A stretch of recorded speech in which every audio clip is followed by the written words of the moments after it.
टिटहरी का जोड़ा और समुद्र का अभिमान। समुद्र तट के पास टिटहरी का एक जोड़ा रहता था।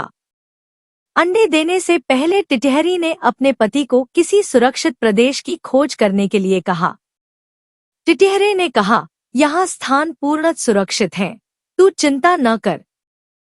टिटहरी ने कहा, समुद्र में जब ज्वार आता है तो उसकी लहरें मतवाले हाथी को भी खींच कर ले जाती हैं, इसलिए हमें इन लहरों से दूर कोई स्थान देख रखना चाहिए। टिटहरा बोला, समुद्र इतना दुस्साहसी नहीं है कि वह मेरी संतान को हानि पहुंचाए। वह मुझसे डरता है, इसलिए तू निःशंक होकर यहीं तट पर अंडे दे दे। समुद्र ने टिटहरे की ये बातें सुन ली। उसने सोचा, यह टिटहरा बहुत अभिमानी है। आकाश की ओर टांगे करके भी यह इसीलिए सोता है कि इन टांगों पर गिरते हुए आकाश का इसके अभिमान का भंग होना आवश्यक है। यह सोचकर उसने ज्वार आने पर टिटहरी के अंडों को लहरों में बहा दिया। टिटहरी जब दूसरे दिन आई तो अंडों को बहता देखकर रोती बिलखती टिटहरे से बोली, मूर्ख, मैंने पहले ही कहा था कि समुद्र की लहरें इन्हें बहा ले जाएंगी, किंतु तूने अभिमानवश मेरी बात पर ध्यान नहीं दिया। अपने प्रियजनों के कथन पर जो कान नहीं देता उसकी दुर्गति होती ही है।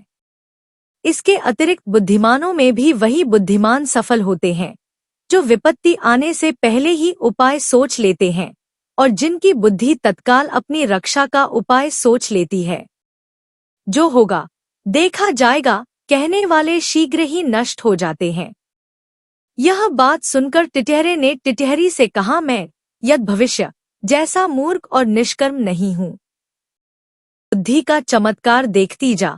मैं अभी अपनी चोंच से पानी बाहर निकालकर समुद्र को सुखा देता हूँ।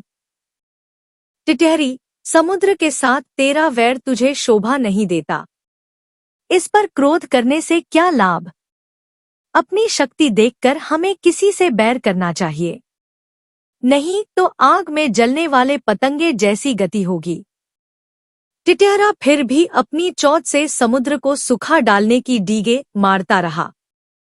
तब टिटहरी ने फिर उसे मना करते हुए कहा कि जिस समुद्र को गंगा यमुना जैसी सैकड़ों नदियां निरंतर पानी से भर रही हैं, उसे तू अपने बूंद भर उठाने वाली चोंच से कैसे खाली कर देगा? टिटहरा तब भी अपने हठ पर तुला रहा। तब टिटहरी ने कहा, यदि तूने समुद्र को सुखाने का हठ ही कर लिया है तो अन्य पक्षियों की भी सलाह लेकर काम कर। कई बार छोटे प्राणी मिलकर अपने से बहुत बड़े जीव को भी हरा देते हैं, जैसे चिड़िया, कटफोड़े और मेंढक ने मिलकर हाथी को मार दिया था। टिटहरा, अच्छी बात है, मैं भी दूसरे पक्षियों की सहायता से समुद्र को सुखाने का यत्न करूंगा। यह कहकर उसने बगुले, सारस, मोर आदि अनेक पक्षियों को बुलाकर अपनी दुहकथा सुनाई। उन्होंने कहा, हम तो अशक्त हैं, किंतु हमारा मित्र गरुड़ अवश्य इस संबंध में हमारी सहायता कर सकता है।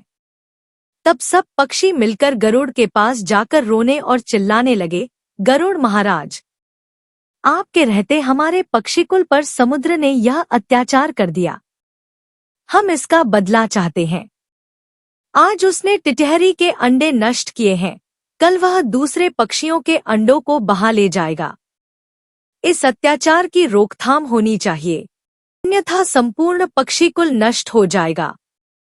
गरुड़ ने पक्षियों का रोना सुनकर उनकी सहायता करने का निश्चय किया। उसी समय उसके पास भगवान विष्णु का दूत आया।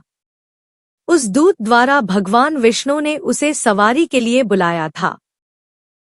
गरुड़ ने दूत से क्रोधपूर्वक कहा कि वह विष्णु भगवान को कह दे कि वह दूसरी सवारी का प्रबंध कर ले। दूत ने गरुड़ के क्रोध का कारण पूछा तो गरुड़ ने समुद्र के अत्याचार की कथा सुनाई। दूत के मुख से गरुड़ के क्रोध की कहानी सुनकर भगवान विष्णु स्वयं गरुड़ के घर गए। वहां पहुंचने पर गरुड़ ने प्रणाम पूर्वक विनम्र शब्दों में कहा, भगवान, आपके आश्रय का अभिमान करके समुद्र ने मेरे साथी पक्षियों के अंडों का अपहरण कर लिया है। इस तरह मुझे भी अपमानित किया है। मैं समुद्र से इस अपमान का बदला लेना चाहता हूँ। भगवान विष्णु बोले, गरुड़, तुम्हारा क्रोध युक्तियुक्त है।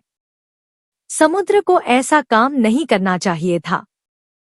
चलो, मैं अभी समुद्र से उन अंडों को वापस लेकर टिटहरी को दिलवा देता हूँ। उसके बाद हमें अमरावती जाना है।